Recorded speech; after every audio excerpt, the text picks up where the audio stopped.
కృప మా ముందునైనా తండ్రి ప్రభావ ఉంచాలనుకుంటున్నాను తండ్రి ప్రభావ ఆ వాక్యానుసారంగా నేను ప్రభావ గడిపే జీవితాలైనా తండ్రి ప్రభావ మా అందరికీ నడిపించిన దేవ తండ్రి ప్రభావ చేసిన ప్రార్థన అయిన తండ్రి ప్రభావ వ్యర్థంగా పోకుండా ప్రభావ ఈ ప్రార్థన అయిన ప్రభావ తండ్రి మైకి స్థలం ఎంతవరకు అవుతుందైనా ప్రభావ ప్రతి ఒక్కరునైనా దేవ తండ్రి ప్రభావ నాయన వారి మనిషి పొందినైన ప్రభావ నాయన తండ్రి నూతన ఆత్మలుగా నాయన ప్రభావ ఆయన నీ సన్నిధికి రావడానికి నాయన ప్రభావ మీరు కృప చూపించదైన దేవతని మీకు స్తోత్రాలైన ప్రభావ సంఘ విశ్వాసులకి భారం కలిగిన నాయన తండ్రి సంఘ విశ్వాసులు నాయన దేవతండ్రి ప్రభావ నీ సన్నిధిలో నాయన ప్రభావ ఈ సన్నిధిలో విశ్వాసం ఇచ్చలేదు నాయన ప్రభావ ప్రతి ఒక్క విశ్వాసాన్ని మీరు దర్శించిన ప్రభావ నాయన దేవతండ్రి ప్రభావ నాయన నిన్నైనా దేవుడు గుర్తించిన దేవతండ్రి ప్రభావ ఎవరైనా తండ్రి ప్రభావ ఆయన అదిగో తండ్రి ప్రభావ ఎవరైతే నైనా ప్రభావ ఈ సమయంలో తండ్రి ప్రభావ ఈ సన్నిధికి రాలేదు నైనా ప్రభావ రేపు పునరుద్ధరణ ఆరాధనకి నైనా ప్రభావ అందరూ వచ్చినదైన ప్రభావ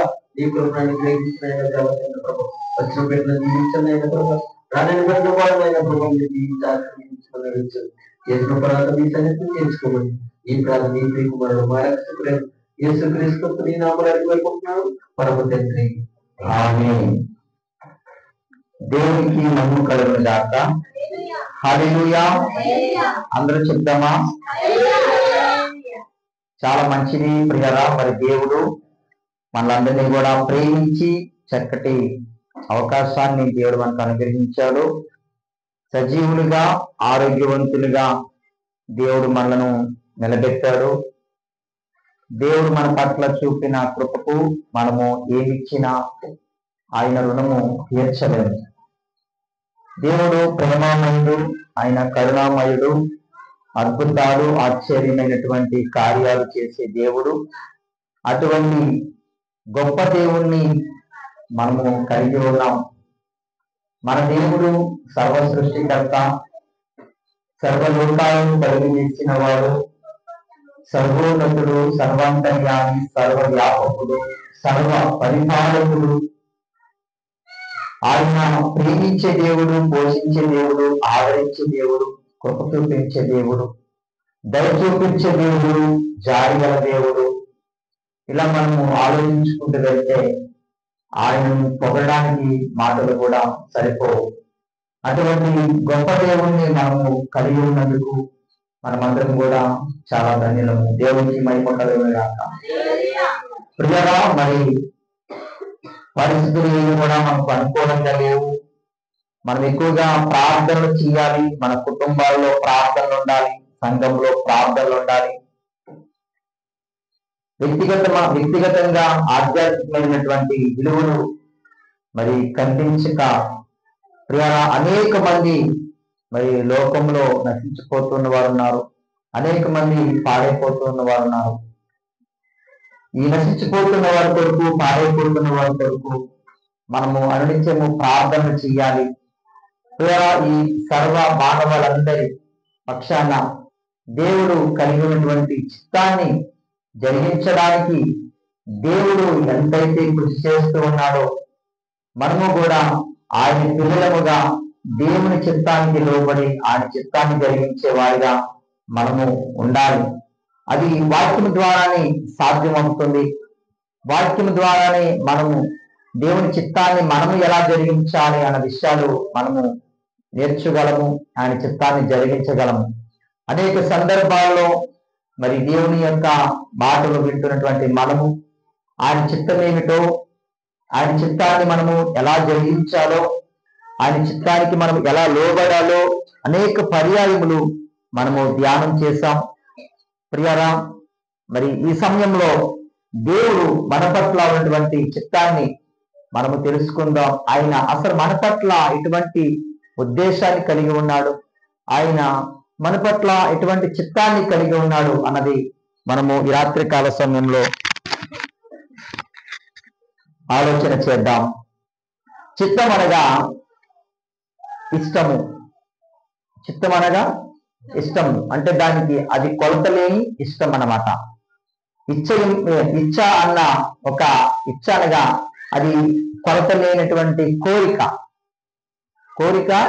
కొలతలేని కోరిక, అది దాని ఇచ్చ అని పర్యాయ భాషల్లో బైబిల్ భాషలో మనకు కనబడుతూ ఉంది. తిమోతికి రాసినటువంటి పత్రికలో మనుషులందరూ రక్షణ పొందవలెనని దేవుడు ఇచ్చయించుచున్నాడు అనే మాట మనం చదువుతాం. అలాగే చిత్తము అనగా ఏంటి? ఆయన మన పట్ల కలిగి ఉన్నటువంటి ఉద్దేశములు, మన పట్ల కలిగినటువంటి ప్రణాళికలు ఏవైతే ఉన్నాయో మనము ధ్యానం చేద్దాం. మీరందరూ కూడా మరి శ్రద్ధగా దేవుని యొక్క వాక్యాన్ని వినాలని నేను మనవి చేస్తూ ఉన్నాను. మత్తయి సువార్తలో 18వ అధ్యాయంలో మంచి మాట మనకు కనబడుతూ ఉంది. మత్తయి సువార్త 18వ అధ్యాయము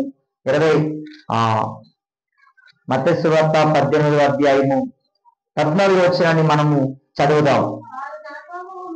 మత్తయి సువార్త 18వ అధ్యాయము. అలాగునని ఈ చిన్నవారిలో ఒకడైన నశించుట పరలోకమందున మీ తండ్రి చిత్తము కాదు. దేవునికి మహిమ కలుగును గాక. ప్రియులారా, మనము పైనుండి చదువుకుంటూ వస్తూ ఉంటే అంటారు కదా, నీకేమి తోచును, ఒక మనుషునికి 100 గొర్రెలుండగా వాటిలో ఒకటి తప్పిపోయిన ఎడల 99 కొండల మీద విడిచి వెళ్ళి తప్పిపోయిన దాన్ని వెతకడా, వాడు దాన్ని కనుగొని ఎడల 99 గొర్రెను గూర్చి సంతోషించినంత కంటే దాన్ని గూర్చి ఎక్కువగా సంతోషించునని మీతో నిశ్చయముగా చెప్పుచూ ఉన్నాను. అలాగనే ఈ చిన్నవారిలో ఒకడైనను నశించుట పరలోకమందున్న మీ తండ్రి చిత్తము కాదు. ప్రభునందు ప్రియరా, దేవుని చిత్తం ఏమిటంటే అందరూ రక్షించబడాలని, అందరూ కూడా దేవుల్లో ఉండాలని, అందరూ దేవుల్లో ఎదగాలని దేవుడు కోరుకుంటూ ఉన్నాడు. కోరిక, చిత్తం అన్నమాట. అంటే మన పట్ల ఆయన కలిగినటువంటి చిత్తం, ప్రణాళిక. ఇది ఎవరు నశించిపోవడము ఆయన చిత్తము కాదు. యోహాను సువార్త ఒక్కసారి, యోహాను సువార్త 6వ అధ్యాయము 38వ వచనం చదువుదాం.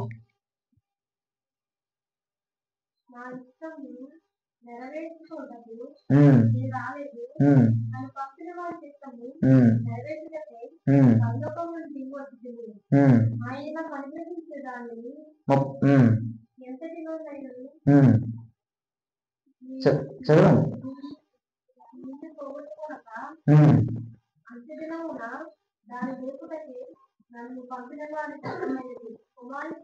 కుమారుడు చూచి ఆ యందు విశ్వాసం ఉంచి ప్రతివారు నిత్య జీవం పొందుటయే నా తండ్రి చిత్తము, అంత్య దినముని నేను వారిని లేపుదును. ప్రియరా, యేసు క్రీస్తు వారిని చూచి విశ్వసించి ప్రతివారు నిత్య జీవము పొందడమే దేవుని చిత్తము. అంటే యేసు క్రీస్తు వారి యందు విశ్వాసం ఉంచి, యేసు క్రీస్తు వారి యందు నిరీక్షణ ఉంచి నిత్య జీవులోనికి వెళ్ళడమే దేవుని చిత్తం.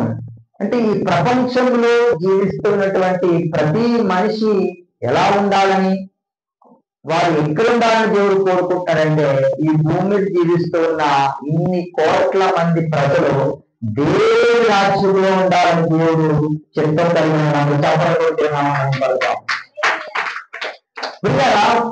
ఏంటి? ఈ భూమి మీద ఉన్నటువంటి ప్రజలందరూ కూడా దేవుడి రాజ్యంలో ఉండాలని, దేవుడి రాజ్యంలో ఉండాలని దేవుడు ఇది ఒక చిత్తము కలిగి ఉన్నాడంట.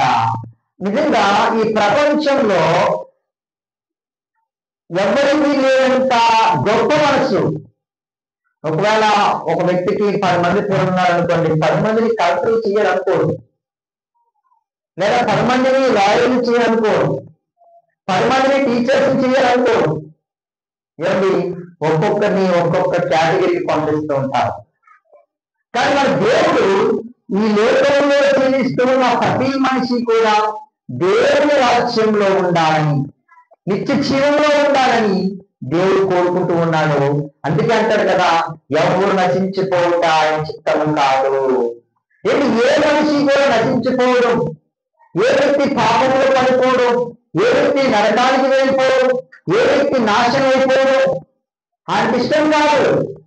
అందరూ బాగుండాలి, అందరూ రక్షణ పొందాలి, అందరూ నిత్య జీవంలో ఉండాలని దేవుడు ఒక చిత్తాన్ని కలిగి ఉన్నాడు. నిజంగా మన పట్ల ఇటువంటి ప్రణాళికలను, మన పట్ల ఇటువంటి ఉద్దేశాలను కలిగిన వారు ఎవరైనా ఉన్నారేమో ఒకసారి మనం ఆలోచన చేసుకుందాం. ప్రియా, మనల్ని దీవించిన వారే మనల్ని శపిస్తారు లోకంలో. మనం పొగిడేవారే మన వెనక నుండి తిడుతూ ఉంటారు. చూడండి, అధికారంలో ఉన్న నాయకులను ఎలా పొగుడుతారు. అదే అధికారం పోగానే ఆ పొగిడిన వారే మరలా ఆ నాయకుడిని తిట్టడం ప్రారంభిస్తారు.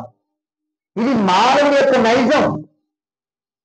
పొగుడుతారు, తిడతారు, కానీ సమయానికి ప్రేమిస్తారు, ద్వేషిస్తారు. కానీ ప్రియరా, మన దేవుడు ఈ ప్రపంచంలో 850 కోట్ల మంది కంటే ఎక్కువగా జీవిస్తున్నటువంటి ప్రజలందరినీ కూడా రక్షించాలని, వారందరూ నిత్య జీవులో ఉండాలని దేవుడు కోరుకుంటూ ఉన్నాడు. ఆయన ఒక చిత్తాన్ని కలిగి ఉన్నాడు. ఒక్కొక్కరు ఏ యొక్క కేటగిరీకి చెందిన వారిని మనం ఆలోచన చేస్తూ ఉంటే,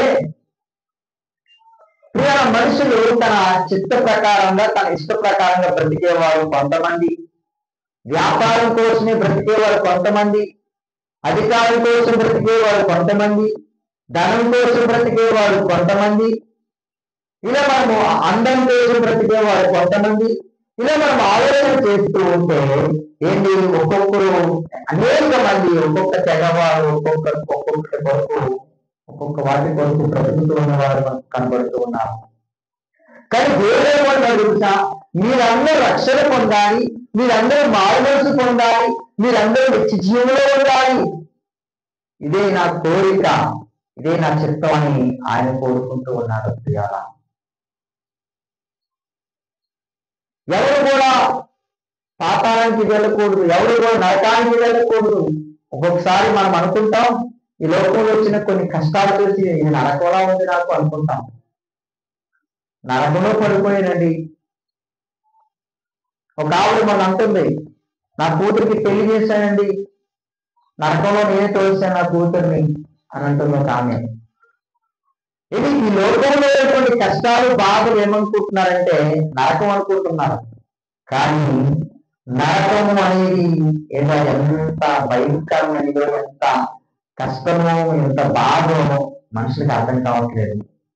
అందుకే దేవుడు తెలుసా, మీరు ఎవరు నశించుకోకూడదు, మీరు ఎవరు నరకానికి వెళ్ళిపోకూడదు. మీరు నరకానికి వెళ్ళిపోతే మిమ్మల్ని అక్కడ రక్షించేవారు ఎవరు ఉండరు. నేను కూడా రక్షించలేను అక్కడ.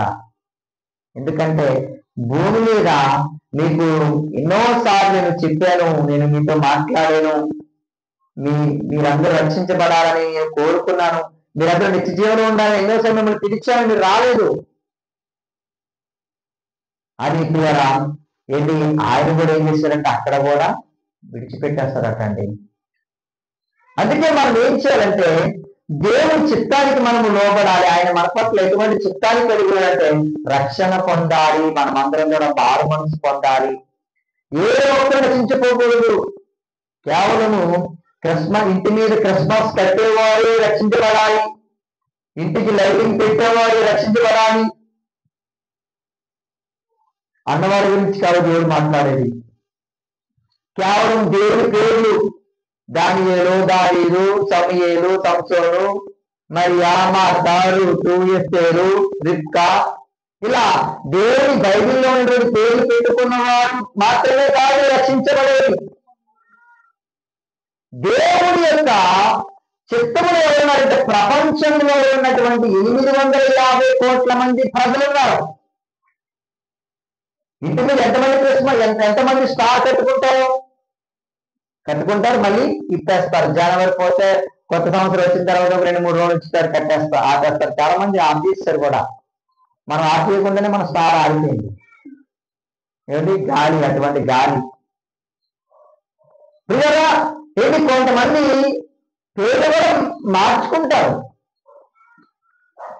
కానీ దేవుడు చెప్పేది పేర్లు లేకపోతే ఇంటి మీద స్టారు, ఇంటికి సొన్నం, ఇది కాదు దేవుడు చెప్పేది. ప్రపంచంలో జీవిస్తూ ఉన్న 850 కోట్ల మంది ప్రజలు ప్రతి ఒక్కరు కూడా రక్షణ పొందాలి. ఏ ఒక్కరు నశించిపోతా ఆయన చిత్తం కాదు. ఏ ఒక్కరు నశించిపోతా ఆయన చిత్తం కాదు అని అంటున్నాడు ప్రియారా. లూకా సువార్తలో కూడా మనకు అదే మాటలు మనకు కనబడుతుంటాయి కదా. ఏంటి 99 నీతిమంతుల కంటే చూడండి, ఆ మాట మనం చదువుకొని ముగించుకుందాం. ఒక్క పాపి విషయమై ఎవరు చేస్తారు రెఫరెన్స్? ఎన్నిసార్లు ఆ మాటలు ఎన్ని చెప్పుకుంటాను. లూకా సువార్త 15వ అధ్యాయంలో 7వ వచనము, అటువలే మారు మనసు ఒక్కరు లేని 99 మంది నీతిమంతుల విషయమై కలుగు సంతోషము కంటే మారు మనసు పొంది ఒక్క పాపి విషయమై పరలోకమందు ఎక్కువ సంతోషము కలుగును. ఏంటి? ఈ 100 మందిని రక్షించాలి, 100 మంది నీతిమంతులుగా ఉండాలని దేవుడు కోరుకుంటున్నారు. కానీ మారు మనసు లేని 99 కంటే ఒక్క వ్యక్తి మారు మనసు పొందితేనంట పరలోకంలో ఏమన్నాడు? ఎక్కువ సంతోషం కలుగుతుందట. ఏమంటే ఎక్కువ సంతోషం. దేవుడు మానవులందరి పట్ల ఇటువంటి ఉద్దేశాలు కలిగి ఉన్నాడు. ఏంటి? ఈ లోకంలో ఇన్ని వ్యాపారాలు చేసేవారు ఉన్నారు, చేతి పని చేసేవారు ఉన్నారు. ఏంటి? రకరకాల జీవనోపాధి కొరకు ఎంతో మంది ఎన్నో అభ్యసిస్తూ ఉన్నారు. నేను ఒక ఊరు బస్సులో వెళ్ళిపోతూ ఉంటే ఒక వ్యాన్ మీద పెట్టుకొని అక్కడ ఒక చిన్న గేమ్ పెట్టాడండి. అక్కడికక్కడే జీవనోపాధి, జీవన వ్యాపారం, బ్రతకాలి, ఎన్నో పనులు చేస్తూ ఉంటారు మనిషి. ఏంటి? ఎన్నో రకరకాల వ్యాపారాలు, ఉద్యోగాలు అన్నీ కాకుండా ఎన్నో చిన్న మనం అనుకుంటాం. ఏంటి? ఒక కంపెనీలో మనుషులు పెట్టడానికి కూడా ఒక పని ఉందండి. అంటే ఆ పని ఏంటంటే ఆ కంపెనీలో మనుషులు జాయిన్ చేయాలి. అదే పని, మనుషుల చేత పని చేయించాలి. అదే ఆయన పని. ఏంటి? కొంతమంది కొన్ని చోట్ల కొంతమందికి చెప్పాలి, పని ఎలా చెయ్యాలో చెప్పాలి. అదే ఆయన పని. ఇన్ని రకాల పనులు ఉన్నాయంటే లోకంలో చాలా పనులు ఉన్నాయి. కానీ దేవుడు ఫలానా వారు ఫలానా పనికి తగినవారు, ఫలానా పనికి చెందినవారు అని చెప్పట్లేదండి. ఇప్పుడు మనం వేటకి వెళ్తున్నామా? వేటకి వెళ్తారు చాలా మంది, మన ప్రాంతంలో చాలా మంది వేటకి వెళ్తారు.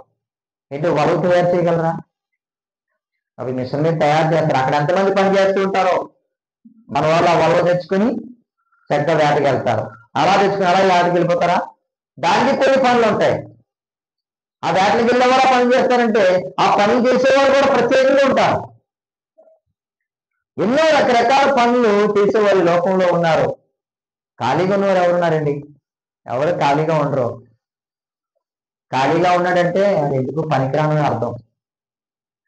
ఎన్నో రకరకాల పనులు చేసేవారు ఉన్నారు. దేవుడు ఏమంటాడంటే ఈ భూమి మీద జీవిస్తున్న ప్రతి ఒక్కరు కూడా రక్షణ పొందాలి. అందరూ కూడా నిత్య జీవం వెళ్ళాలి.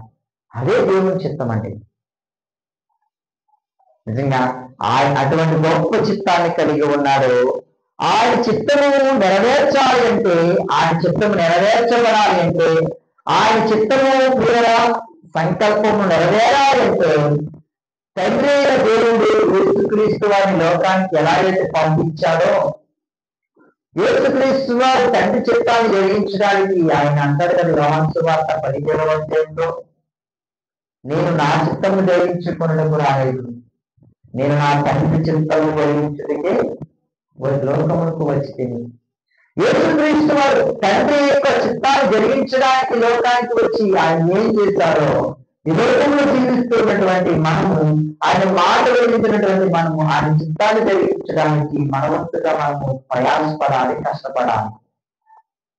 యేసుక్రీస్తు వారు నేను మానవులందరూ తన ప్రాణం పెట్టడానికి వచ్చాడు. కేవలం వచ్చి ప్రాణం పెట్టేసి వెళ్ళిపోయాడైనా తండ్రి చిత్తాన్ని జరిగించాడు. తండ్రి చిత్తము కేవలం ప్రాణం పెట్టడం అనుకుంటే ఆయన వచ్చిన వెంటనే ప్రాణం పెట్టేస్తాడండి. తండ్రి చిత్తం కేవలం ఏదైనా రక్తం చెందించడమే అనుకుంటే ఆయన రక్తాన్ని వెంటనే చెందించగలరు. ఎందుకు 33.5 సంవత్సరాలు జీవించాలి? ఆ 33.5 సంవత్సరాలు ఆయన ఏదో గుహలో ఉండి 33.5 సంవత్సరాల తర్వాత బయటకు వచ్చి నేను మీ కొడుకు ప్రాణం పెడుతున్నానని సిలివేయను అన్నాడా?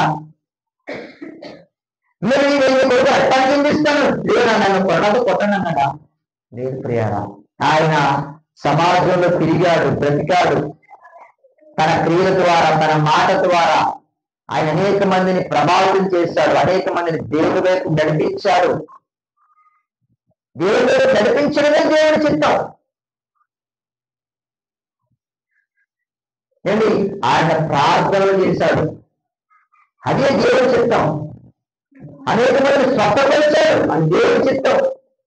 చనిపోయిన వారిని బాగు చేశాడు, అది దేవుడి చిత్తం. ఏంటి? మనం ప్రియారా చనిపోయిన వారిని లేపలేం కదండి పాస్టర్ గారు మనం అంటే. చనిపోయిన వారిని లేపవలసినటువంటి అవసరం మీకు లేదు. కానీ ఏంటి అటువంటి స్థితిలో ఉన్న వారి కోసం మనం ప్రార్థన చేయాలి. చాలా మంది చనిపోతున్నారండి. అంటే కదా 2:69 అధ్యాయం ఏమంటాడు? వారు బ్రతుకుతూ ఉన్నవారే కానీ వారు మృతులతో సమానం. మృతులు తమ మృతులను పాతి పెట్టుకుందరు. మృతులెవరు? మృతులు అంటే మృతులను ఎలా పాతి పెడతారు? మృతులు అంటే చనిపోయిన వారు. చనిపోయిన వారిని ఎలా పాతి పెడతారు? ఆయన ఉద్దేశం ఏంటి తెలుసా? ఏంటి? చనిపోయిన వారిని పాతి పెట్టే వారు కూడా చనిపోయిన స్థితిలోనే ఉన్నారండి. ఏంటి? అలా చనిపోయిన వారు లోపల ఎంతో మంది ఉన్నారు. వారిని లేపాలి, వారి కొరకు మనం ప్రార్థన చేయాలి, వారి కొరకు మనము కన్నీళ్లు కార్చాలి, దేవుని సన్నిధిలో కన్నీళ్లు కార్చాలి, దేవుడిని రోగం చేయాలి.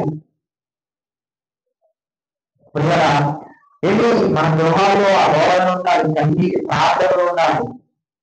మనము బయట ఫ్లెక్సీలో మన మందిరం చర్చ కార్యక్రమాలలో ఒక లైన్ ఉంది.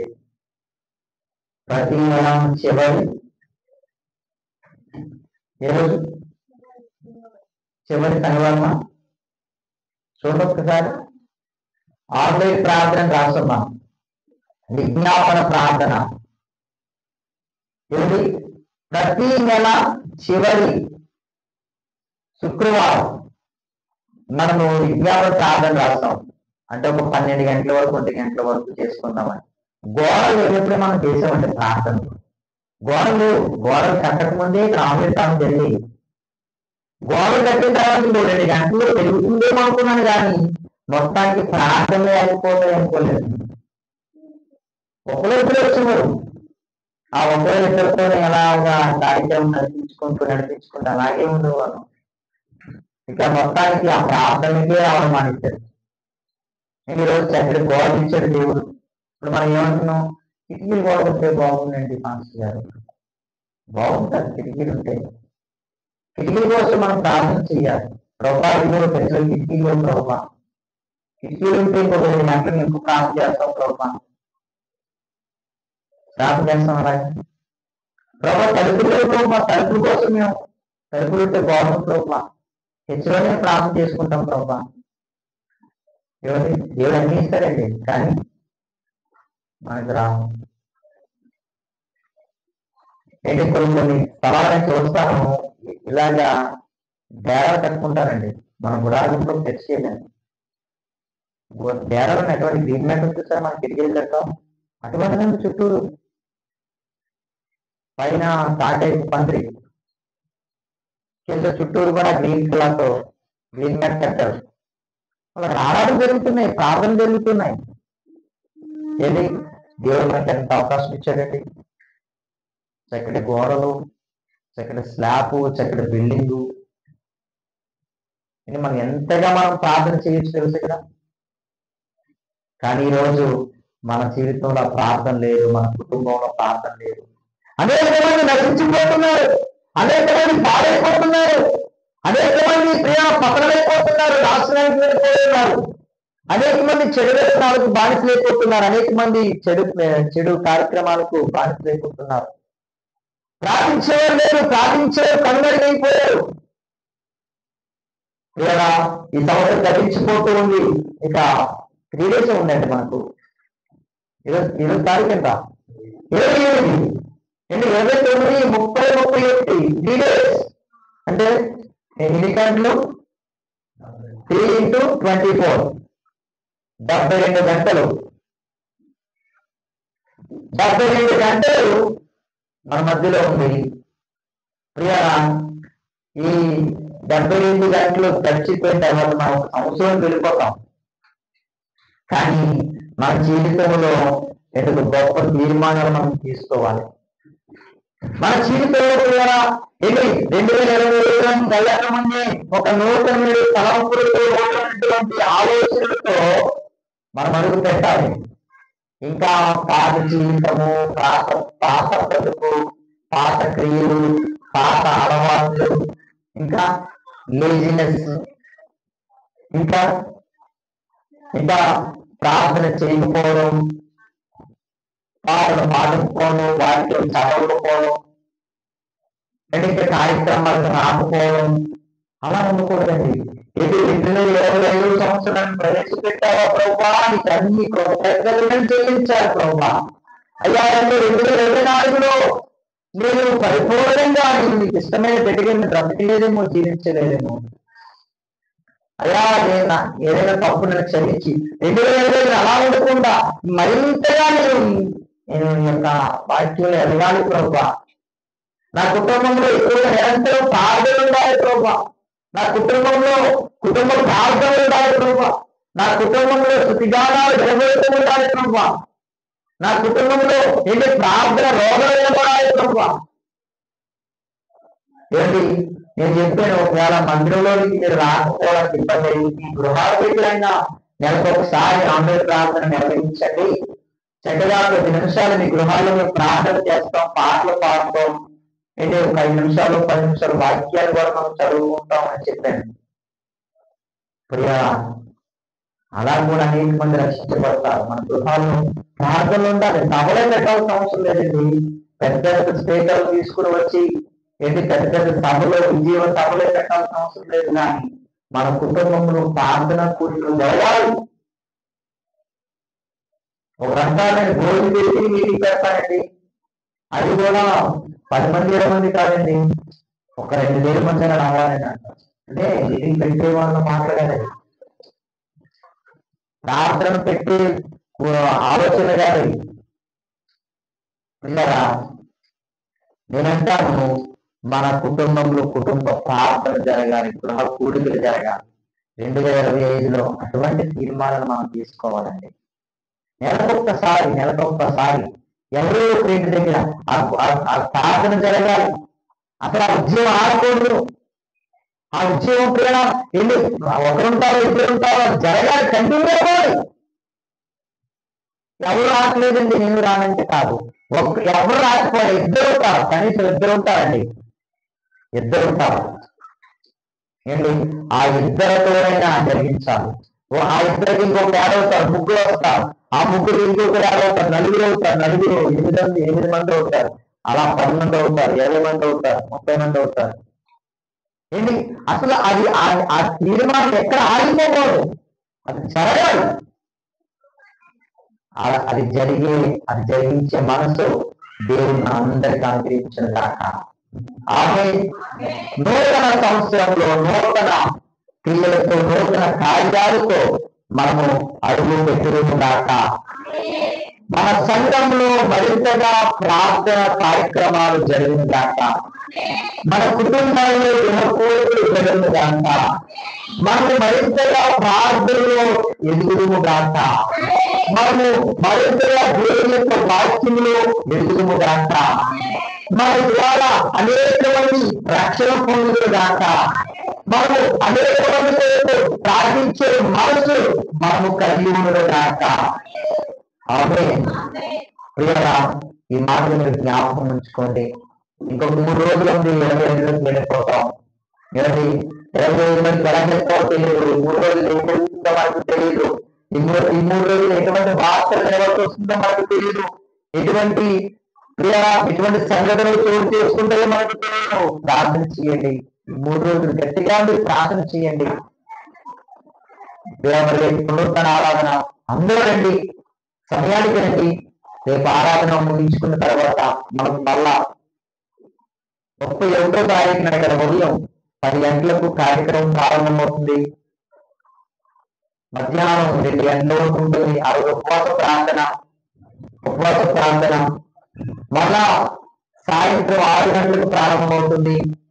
నైట్ 12 గంటల వరకు ఆరాధన జరుగుతుంది. మేము మార్కెట్కి వెళ్ళాలండి, చికెన్కి వెళ్ళాలండి, అది తేవాలండి, ఏది అవసరం లేదు. 1వ తారీఖు అన్ని కూడా మన దేవుడు మన దగ్గర కట్టిస్తాడు. కాబట్టి 31వ తారీఖున ఉపవాస ప్రార్థన. కాబట్టి విషయాన్ని గమనించండి. నేను రేపు కూడా అనౌన్స్మెంట్ చేస్తాను. 30 అందరూ ఉపవాసం ఉండాలి, మందులుగా ఉండాలి. మీరు మాస్టర్ 10 గంటలకు వెళ్ళాలి, 10 గంటలకు వెళ్తాను అంటారు. కానీ 9 గంటలకు మీరు వచ్చేసి ఇక్కడ మీరు ప్రార్థన చేయాలి, ప్రార్థనలు ఏకీభవించాలి. నైట్ 12 గంటల వరకు ప్రార్థన ఉన్నాడు. సంవత్సరానికి ఒక్కరోజు పడిపోలేదా ఉపవాసం ఉంటారు ప్రభుత్వం అలా దేవుణ్ణి సంవత్సరం ఒక్కరోజైనా మీ సన్నిధిలో ఉంటాను ప్రభావ. ఆదివారం వస్తే 2 గంటలు జరుగుతున్నారు, 6 గంటలు 2 గంటలు జరుగుతున్నారు. అలా కాదు ప్రభావ, సంవత్సరంలో ఒక్కరోజైనా పరిపూర్ణంగా మీ సన్నిధిలో గడుపుతాను అని మనం అనగాలి. 10 రోజులు ఉపవాసం ఉండి దేవుని సన్నిధిలో గడపనండి. 10 రోజులు ఉపవాసం ఉండి దేవుని సన్నిధిలోని మెరడం, కాలకృత్యాలు తీసుకోవడం, మళ్ళా మందిరంలోకి వచ్చేయడం, కాలకృత్యాలు తీసుకోవడం, మందిరంలోకి రావడం. అంటే ఒక్కరోజైనా పరిపూర్ణంగా మనం ఉపవాసం ఉండి దేవుని సన్నిధిలో గడుపుతాం. ఉదాహరణ కన్నీటి ప్రార్థన చేస్తాం, రోజుద్దాం, ప్రార్థన చేద్దాం. కాబట్టి ఈ విషయాలన్నీ కూడా మీరు గమనించవలసిందిగా మనం చేస్తూ ఉన్నాం. ఇంతవరకు విన్న వాక్యాన్ని దేవుడు మన ఉదయం స్థిరపరచుగా చిన్న ప్రార్థన చేసుకున్నాం. ఇది ఇంతవరకు మీరు మాతో మాట్లాడారు ప్రభావం. తండ్రిలో చిత్రం ఉద్దేశం ప్రణాళికలు మా పట్ల ఏమైనాయో